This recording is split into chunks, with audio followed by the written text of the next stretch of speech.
RCMP are investigating a break-in at the Radio Shack on Harvey Avenue in Kelowna last night. Thieves smashed the front window overnight and made off with an undisclosed amount of electronics, mostly hi-fi stereos, radios, and handheld calculators. Store manager says it looks like they knew exactly what they wanted. Anyone with information is asked to call Crime Stoppers. It's 4:07 here at CKIQ, and we'll be right back with another show from the golden age of radio. Tonight, it's an episode of X-1, a Locic named Joe.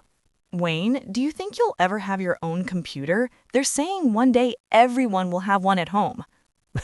Not on a radio newscaster salary, Suzy. I can barely afford the coffee.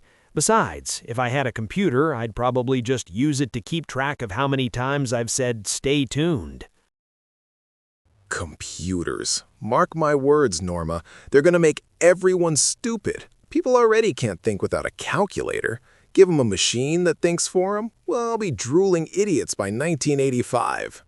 No, Earl, don't be so dramatic. It'll be nice to talk to whoever you want, anywhere in the world. And maybe, just maybe, you'll finally have to learn to type. Type? Me? I've got two perfectly good thumbs for hitchhiking and holding a beer. That's all a man needs. Keep telling yourself that. Now hush, we've got X-1 to listen to. Countdown for blast off. X-5, 4, 3, 2, X-1, fire.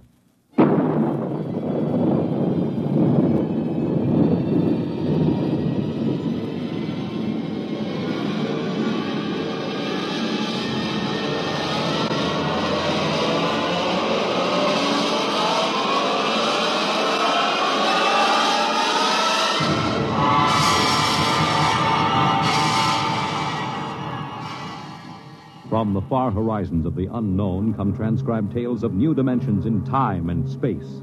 These are stories of the future, adventures in which you'll live in a million could-be years on 1,000 maybe worlds.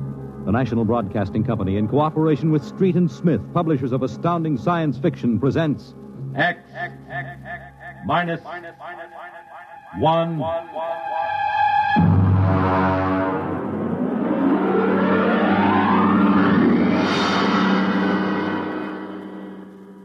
Tonight's story, A Locic Named Joe, by Murray Leinster.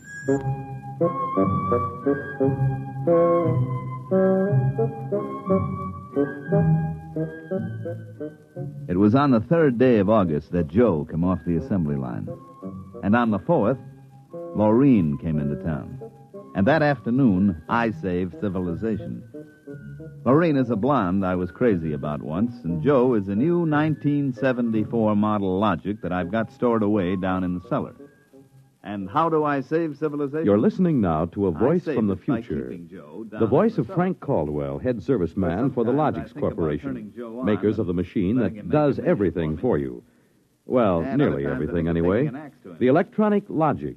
In the year we speak, kind of figured it's gonna be the 1974, axe. no modern home was complete without could do one. plenty for And the me, Locic sure, sets but were working so well that I'm life scared was to take a soft chance. indeed for repairman Frank After Caldwell. all, like That I is, say, I until figured that I'd fatal save day of August the 3rd when civilization suddenly the by turning Locics began doing everything for their Well, users I'm and getting doing ahead it of myself. too well. On the 3rd of August, there wasn't much doing, and I'm hanging around the boss's office smoking up his cigars. Frank, there's a customer outside. Go take care of him, will you? Me? I'm a maintenance man. Mr. Korlanovich wants to have logics explained to him. Explain? Where's he been, on Mars? I just moved up from the backwoods someplace. Well, why don't you explain him? Well, I don't feel too well. You were okay half an hour ago. Are you the boss here or am I? Go on out there, will you? Okay. Oh, Mr. Korlanovich, good morning. My name is Caldwell. Can I help you? Oh, thank you, Mr. Caldwell. This is my little boy, Freddie. Hiya, jerk! Oh! Freddie, how many times have I got to tell you not to kick people in the shins? Excuse it, please, Mr. Caldwell. Oh, sure. Just a kid. I got a knife home, could cut you into little pieces. Please, Freddie. We'd like to buy a Locic, Mr. Caldwell. The gentleman we spoke to first said he had to leave in a hurry. I'll fix him. Well, I understand that you're not acquainted with Locics, Mr. Korlanovich. That's right. We just moved to the city. Uh-huh. My wife, she saw everybody else had a Locic, and You know how women are. No, you bet. Well, you can't get along without a logic in this day and age, Mr. Kolanovich. Look, I got a snake. You want to see? Will you shut that? Now, about the logic. Here, I'll just plug in this one right here. Now, you see, the logic looks kind of like an old-fashioned television set, only it's got keys instead of dials. Now, a lot of the keys are standard, like the television stations, the news, the stock market quotes, and so on. Of course, if you want to talk to somebody, you just punch the number of his logic. It's like making an old-fashioned phone call.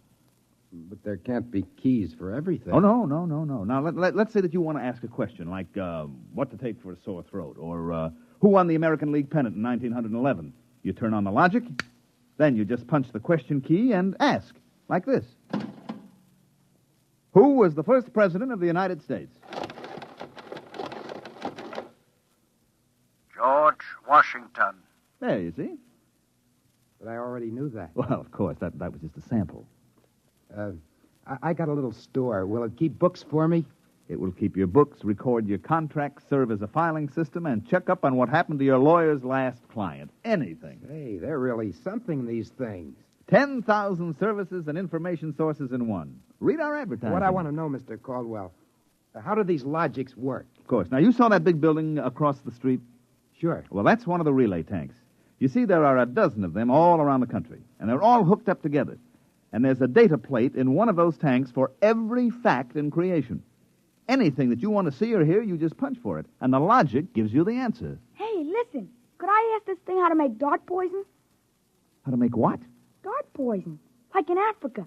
I could shoot the darts through my bean shooter. I think maybe we better not get one of these things. Oh, no. It's perfectly all right, Mr. Kolanovich. The logic won't tell you that. I bet it will. I'm going to try it.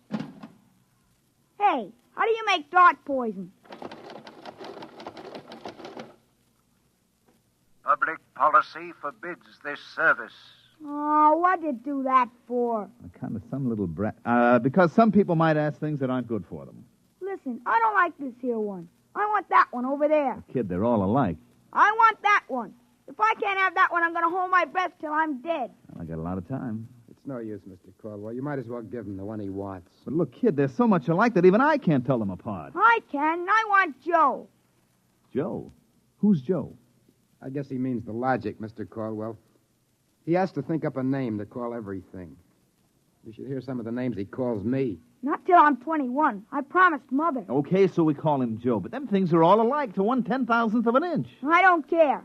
I bet he'll teach me how to make dart poison. Okay, then. Come on, Joe.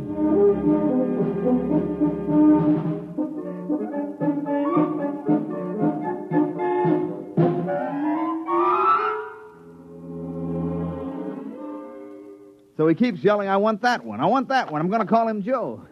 Mike, I tell you, I could have wrung his neck. How many cards? I'll draw 2. What a holy terror. He had his father scared to death. It's too bad that kid ain't mine. I'd show him quick enough who was boss in the family. Uh-oh, holy smoke. What's the matter? I'm sorry, fellas. I got to hold up the hand a minute. I just remembered. Oh, I got to call my wife. Oh, let her wait. You ever met my wife? Hey, what's the matter with this thing? It ain't getting my house. Announcing new and improved logic service. Your logic is now equipped to give not only consultative, but directive advice. If you want to do something and don't know how to do it, ask your logic. Hey, did you guys hear that? Well, they should have told us about this. Oh, it's just somebody trying to pull a gag. Well, it didn't sound like a gag to me. Maybe the boss decided to add a new logic service. Look, the minute the system starts giving advice, some joker like you is going to be asking questions like, how do I get rid of my wife? Oh, no. The boss knows better than to start anything like that. Yeah, but you heard what the logic just said. Oh, listen, the censor circuits will block the question. If you don't believe me, go ahead and try it. Well, anything for a gag. Okay, logic, I got a question for you. How do I get rid of my wife? Service question. Is your wife blonde or brunette? You guys hear that? She's a blonde. Hexacrylobinatine is a constituent of green shoe polish. Take home a frozen meal containing pea soup.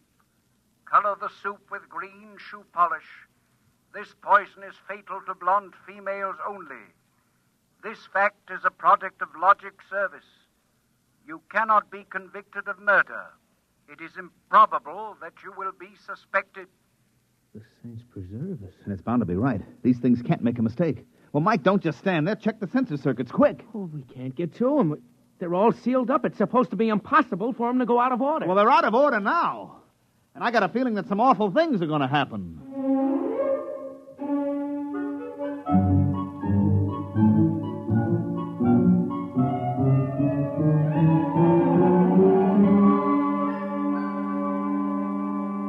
Boss, we've got to do something. The Logics have gone nuts. Now, relax. The thing gave a goofy answer once. Maybe it was a joke. But it was an accident. Now, forget it. It won't happen again. What makes you so sure? People are going to be trying it. Look, supposing I wanted to get rid of you, for instance. You don't. How would you collect your pay? I know, but just supposing. Now, look, we'll try it. If you want to do something and don't know how, ask your logic. How do I bump off my boss? Male, fat, bald-headed, and 45. Make some chocolate ice cream containing powdered charcoal in place of half the chocolate. Use Hotso brand charcoal. Hotso contains an ingredient fatal only to fat, bald-headed males. This fact is a product of logic service. Now, look, Frank, I admit these things have gone a little wacky, but there's nothing to worry about. Nothing to worry about. If this keeps up, what do you bet that we'll have to shut down the company? You kidding? We can't shut down the company, and you know it. Logics have taken the place of everything but night baseball. We shut them down, we go back to a civilization that we've forgotten how to run. Yes, but, boss, there's no telling what they'll do. Listen, now, you've asked these questions for a gag. Nobody's going to ask them seriously. What you need is a little faith in human nature. Excuse me, it's probably my wife. Cyrus, dear, how do you feel? Why, just fine, sweetheart. What have you been doing? I just called to tell you, Cyrus. I've got your favorite dessert for dinner. Dessert? What kind? Homemade chocolate ice cream. Cyrus, when you taste it, you'll just die. Cyrus, what's wrong? Why don't you answer me, Cyrus? What? Chocolate ice cream? This can't be happening. Why, this is awful. These Logics are dangerous. Have a little faith in human nature. Now, Caldwell, you're the head of the maintenance crew. I'll give you 24 hours to fix these Logics or you're fired. Well, now, look, boss. What are you standing there for? Get in the service car. Get moving. Where? Anywhere. Find out what the Logics are up to and see that you find out before the Logics do.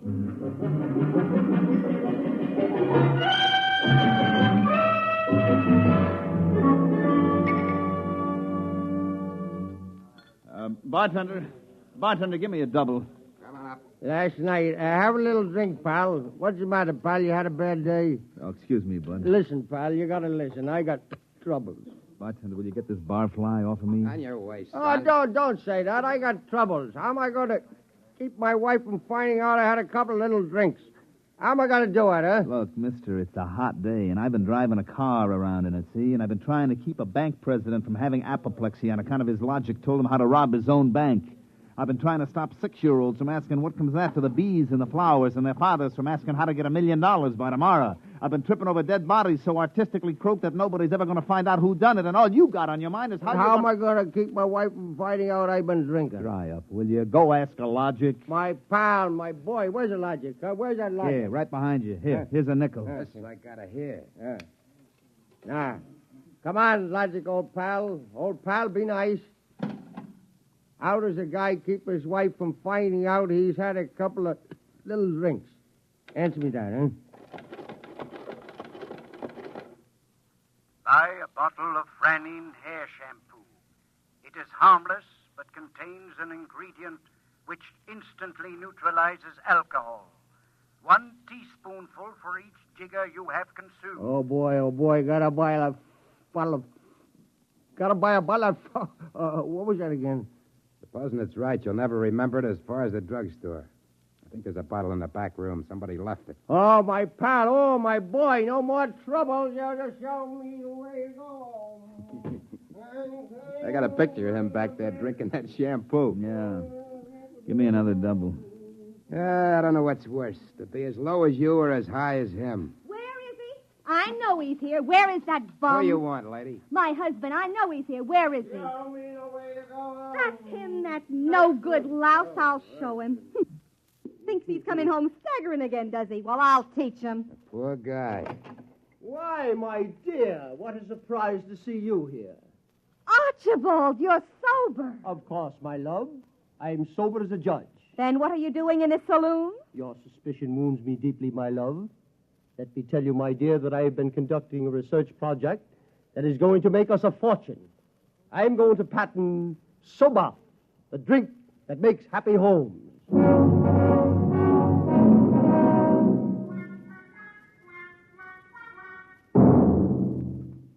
Look at this blotter, Caldwell. Blank.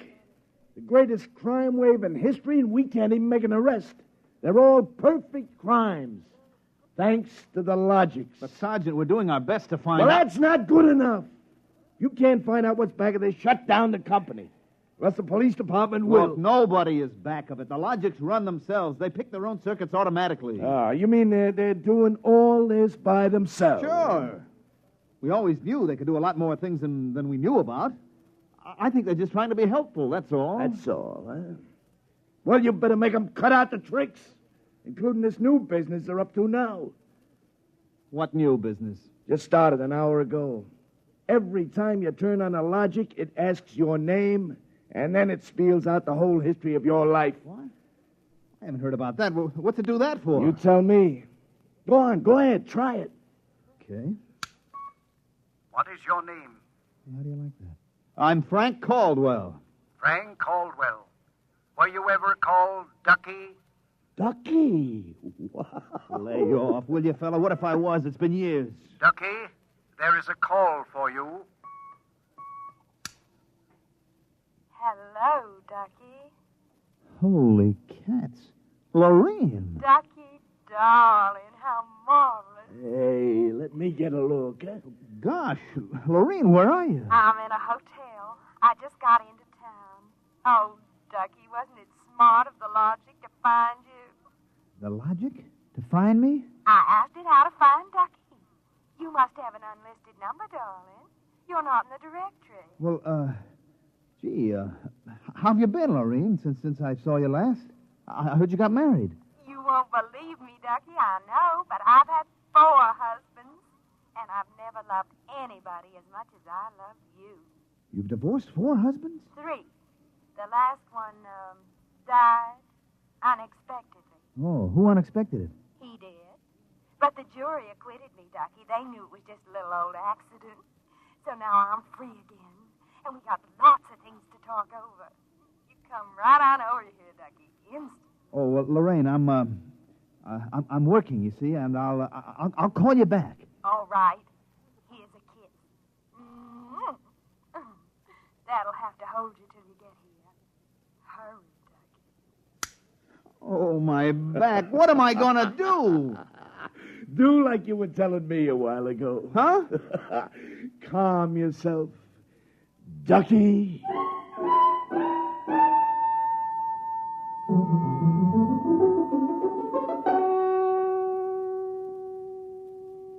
Call on the Logic for you, Frank, your wife. Oh, thanks, Mike.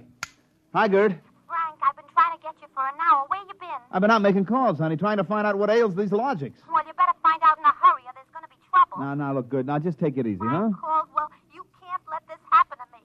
They're asking everybody's name, and when you tell your name, it reels off your whole history. Well, honey, I don't think they're doing that anymore. I think that was just temporary. Well, in the meantime, it's told everybody in the neighborhood all about me. I punched Mrs. Hudson's name. She's been married 3 times, and she's had Mr. Hudson arrested twice for non-support and once for beating her up. It'll tell anybody anything. Yeah, but look, Gerd, I'll tell you. Frank, you stop these things or I'm going to leave you. Oh, honey, you don't mean that? I do. If you can't figure out how to keep our private lives out of every Logic in town, then I'm through, and that settles it.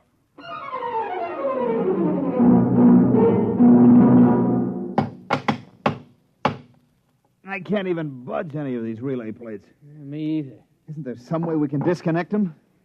Nope, there is not. They weren't built to be disconnected. The sensor circuits were supposed to take care of cutting them off. Now, see who that's for, Frank. Hello, Ducky, darling. Oh, Lorene, not again. Ducky, darling. I'm so lonesome. Why haven't you come over? Well, I've been busy. Oh, poor Ducky. Look, let's get married. Gosh, Lorene, Well, what I mean is, Right away, Ducky. You're not busy tonight, are you? look, Lorene, I got married. Oh, poor boy. My poor Ducky. Well, we'll just get you out of that. No, look, Lorene. It's all arranged, darling. I'll just call up your wife and have a little talk. No, now, please, Lorene, I mean, it's nice of you to think of me and all, but Now, you just give me your address and your logic number, darling. I haven't got one. Never mind, darling. The logic will find out for me. Lorene? Lorene? Hey, Frank, will you get away from that thing and give me a hand? Yes, Mike, in a minute. First, I've got to call my wife. We got to get out of town. Oh, Lord, I made a mistake. Frank, you're supposed to be helping Mike. Yeah, I am, boss, I am, but I got to make this call. Call? What do I care about your call? President's getting ready to close down the company and declare martial law. Now, for the love of heaven, do something. Yes, boss, I will. I've just got to make this one call before the Logics get on my trail. To assist in solving a special problem of logic service, kindly give the following information if possible. Where does Frank Caldwell live? They got me. I'm through.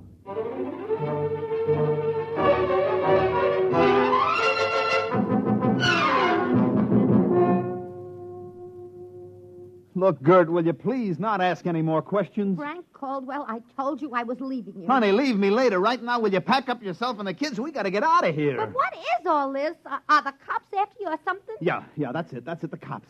Now get moving, honey, will you? And will you get away from that Logic? But don't you think we ought to hear the police call? 27 and car 31. Detailed to round up all employees of the Logics Company. Use caution. They are suspected of sedition. Holy smoke, the cops are after me. But you just said they were. Car 17, proceed to vicinity of 119 East 7th Street. Child terrorizing neighborhood. Use extreme caution. Child is armed with bean shooter using poison darts. Freddie. Who's Freddie? Something I met once in a horrible nightmare. He wanted a Logic that would tell him how to make dart poison. They're all alike, I kept telling him. They're all alike. What are you talking about? Oh, I don't know, Gert. All I know is it was a nice world up till yesterday. Now it's like a guy named Joe come along and squashed all our mud pies for us. Looks to me more like it was a Logic named Joe. What'd you say? A Logic named Joe. A Logic name. But they're all alike. Gert, baby! Frank, let me go. Don't be so silly. All right, honey, look, you hold the fort. Maybe they aren't all alike. Where are you going? Frank, are you going to make a getaway? Getaway, baby. If you've got the right inspiration, I'm going straight to the middle of this whole jamboree.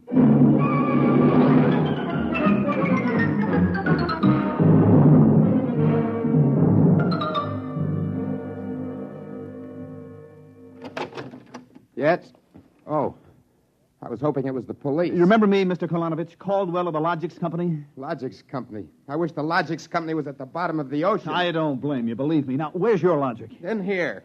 I'd smash it into a million pieces if I wasn't afraid of what Freddie would do to me. Look, just get out of the way, will you? I've got business with Joe.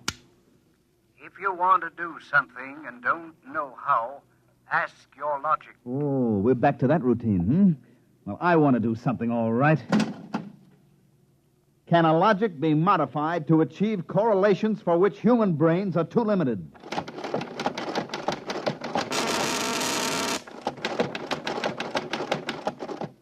Yes. How great will the modifications be? Microscopically slight. Changes in dimension not detectable even by precision gauges. They can come about only through an extremely improbable accident.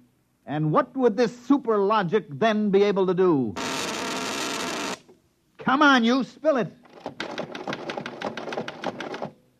It could set up entire new combinations of electronic relays, which would bypass the normal sensor blocks, thereby enabling it to perform valuable new services, including the giving of helpful advice on any human problem. And has this accident ever happened?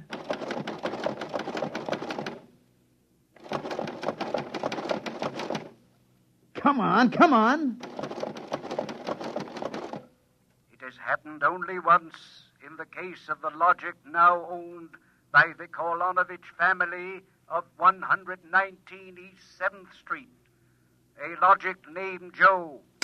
Thanks, Joe. That's all I wanted to know. Hey, what's all that about? I'm taking this logic away, Mr. Kolanovich. I'll bring you a new one, and our troubles are all over. Hey, you, get away from Joe. Correction, our troubles are just beginning. Freddie, put down that blowgun. Ah, shut up. Hey, you, I said get away from the logic. Look, Freddie, I'm going to bring you a nice new one, see? I want that one. Get your mitts off it. What I got in this bean shooter ain't lemonade. Mr. Caldwell? Mr. Caldwell, the police. They're outside. Yeah, for me and Freddie. Nuts. What they want you for? You ain't smart enough to do nothing. Oh, no? Hey, there's plenty I could tell you. Look, there's the cops, kid. It's you and me against them. So what you gonna do about it if you're so smart? Now, look, we may have to fight our way out. Let me see that blowgun. I know a way to hop it up so the cops won't have a chance. Now, come on, give it to me. Okay, let's see what you can do. Here. Thanks. Here! Mr. Caldwell, you're a great man. Now, all I got left to do is pull this plug out of the wall. Come right in, Sergeant. Well, that must be the kid. He don't look so tough to me. Well, he just got a little softening. There'll be no more complaints, officer. I guess I can go on where Mr. Caldwell left off. Caldwell? Hey, you wanted... Now, look, I just came to pick up this busted logic. I don't know a thing. You said that before. Come on, you're going to the cooler. Let's go. Now, wait a minute. You act like you wanted to go to jail. Well, just till a certain party leaves town. I got a feeling it's safer. Okay, then, Caldwell. Into the paddy wagon you go. Thanks, officer. You may be saving my life. Now, if you'll just help me carry this logic out... Wait a minute. You can't take that in the wagon. I can't? Why not? There's no room. We already got a dame in there who's raising the roof. A dame? Yeah, a blonde. Plainclothesman picked her up trying to buy a gun without a permit. She keeps screaming she's going to miss her date with Ducky.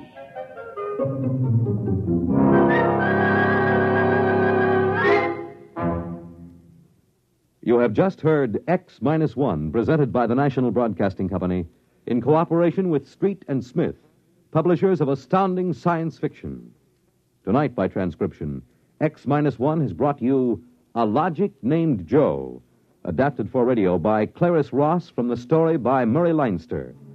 Featured in the cast were Mandel Kramer, Wendell Holmes, Guy Rep, Bill Zuckert, Walter Kinsella, Bob Hastings, Joseph Julian, Joey Fallon, Mary Lou Forster, Ann Thomas, and Mary Patton. Your announcer, Fred Collins.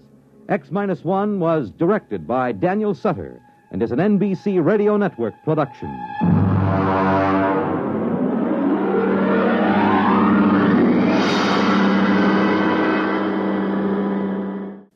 Next week, X-1 will bring you a dramatization of Robert Heinlein's famous science fiction masterpiece, The Roads Must Roll. It concerns the day when traffic became so impossible that the engineers took over and banned all automobiles, tore up the superhighways, and built huge mechanized roads which whirled along on giant rotors at speeds up to 100 miles an hour. An engineering miracle changed the face of the nation. The rolling roads took over. No one worried about the fact that if the road should stop, our whole economic life would fall apart. The machinery, they said, was perfect. But they forgot that machinery depends on men, and men are not perfect. Be sure to tune in next week at a new time, same day, for another exciting broadcast